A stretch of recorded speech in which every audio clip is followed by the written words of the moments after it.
मोहब्बत इधर उधर देखना नहीं है, एक ही डायरेक्शन में देखना। बिल्कुल सही। तो जब आपकी डायरेक्शन अल्लाह की तरफ हो जाए ना, फिर उठना बैठना हर चीज़, और वैसे ही अल्लाह ताला आपको मुश्किल से निकाल लेता है। और डॉक्टर साहब आई थिंक ये जो सेंटेंस है ना जो आपने बोला था कि अल्लाह संभाल लेगा, बिल्कुल ultimately you have to leave everything to Allah. और कुरान मजीद में भी अल्लाह, इवन नबी सल्लल्लाहु अलैहि वसल्लम कहते हैं ना कि तुम मशवरा करो लेकिन उसके बाद अल्लाह पे तवक्कल करो और छोड़ दो, अल्लाह ताला उसको संभाल लेगा। आई थिंक जब हमें ये बिलीफ हो गया ना कि कायनात का निज़ाम चलाने वाला अल्लाह है, लोगों के दिलों का कंट्रोल अल्लाह की 2 उंगलियों के दरमियान है, ये हदीस में आता है। हर चीज़, एटम भी मूव नहीं कर सकता अल्लाह की इजाज़त के बगैर। अल्लाह अल वकील है, जिसका मतलब है डिस्पोजर ऑफ अफेयर्स। तमाम अफेयर्स अल्लाह ने डिस्पोज ऑफ करने हैं। जो आपकी ज़िंदगी में हो रहा है ये आप तवक्कल रखें, यकीन रखें कि वो अल्लाह की इजाज़त से हो रहा है, उसका एक मकसद है। बस आपने ये तलाश करना है, बजाय कि उस गम को अपने सर पे चढ़ाने के।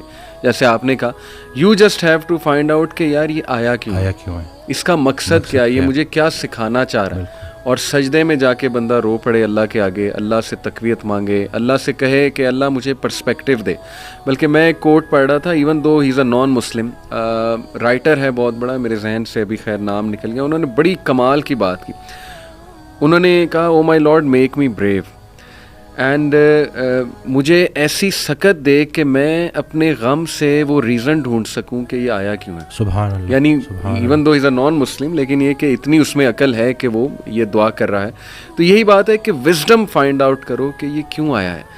और बल्कि मैं, डॉक्टर साहब एक मेरे दोस्त हैं, बड़े अच्छे स्कॉलर हैं, उन्होंने एक बड़ी प्यारी बात की। उन्होंने कहा कि जब बंदे पे गम आए ना, तो चलो कुछ देर गमगीन रहना ये नेचुरल है, फितरी है। रसूलुल्लाह सल्लल्लाहु अलैहि वसल्लम पे बड़े गम आए, हज़रत खतीजा की जो डेथ थी वो उससे बड़ा गम नहीं था। The most smiling face did not smile for months, तो इट्स नेचुरल, ओके। लेकिन वो रुक नहीं गए, ऐसा नहीं था कि वो आइसोलेशन में चले गए, या ऐसा नहीं था कि सारे काम ठप हो गए। क्योंकि मेरे दोस्त ने कहा कि देखो जब हम ठप हो जाते हैं ना, ये पैसिव शिकवा है अल्लाह से। इतनी तो हिम्मत नहीं ज़बानी रब से शिकायत करें, लेकिन ये कि हम ठप होके दिखाते हैं कि जी बस मैं तो राज़ी नहीं आपकी रज़ा में, इनडायरेक्टली तो हम यही कह रहे हैं। उन्होंने कहा जो लोग गम में खड़े हो जाते हैं ना, उनका दिल नहीं कर रहा सुबह उठने का, बिस्तर पे पड़े रहते हैं। आई एम श्योर आप भी ऐसी कंडीशन से गुजरे हैं कि उठने का दिल ही नहीं करता, हिम्मत ही नहीं कि जी, बंदे का दिल करता है मैं सोया रहूं, रियलिटी में आऊँ ही ना, मतलब रियलिटी इज सो बैड। लेकिन उस वक्त जो उठ जाता है ना, यकीन करें, जो हिम्मत पकड़ता है, अल्लाह का नाम लेता है, आई थिंक ये अल्लाह को वो ये मैसेज दे रहा है कि अल्लाह मैं राज़ी हूँ, बिल्कुल, बस अब आप चलाएं मुझे। और सब्र भी, बल्कि मेरे पास पेशेंट आए तो मैं उनकी ना, मैंने कहा आपने सब्र करना है, तो कहते कर रहा हूँ ना।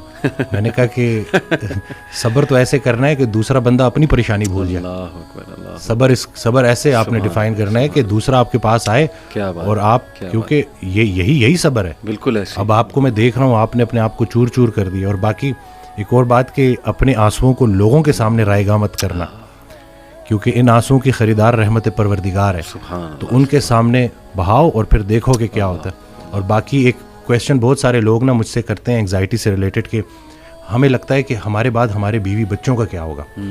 तो मैं ये कहता हूँ कि हज़रत कहते हैं ऑडियो में कि जो इंसान ये सोचता है कि उसके मरने के बाद उसकी बीवी बच्चों का क्या होगा, उसका ईमान नामुकम्मल है। उसने पालने वाले की पालने वाली सिफ्त पे ईमान ही नहीं लाया। अल्लाह, जिनके लिए पूरी कायनात बनाई, उनको यतीमी और गरीबी से गुजारा, उनको माँ बाप नहीं दिए, आपको दे दिए। हम शुक्र के मुकाम को गिले में कन्वर्ट कर देते हैं। सेहत भी है, ज़िंदगी भी है, और कब तक है कोई नहीं जानता, और जब तक है वो कोई चेंज नहीं कर सकता। तो फिर अभी क्यों परेशानी लेते हैं? क्या इन बच्चों को हम पाल रहे हैं? सही बात। क्या हम खुद को पाल रहे हैं? क्या हम इस काबिल हैं? बेशक। कद पे हद का पहरा, सेहत पे बीमारी का पहरा, और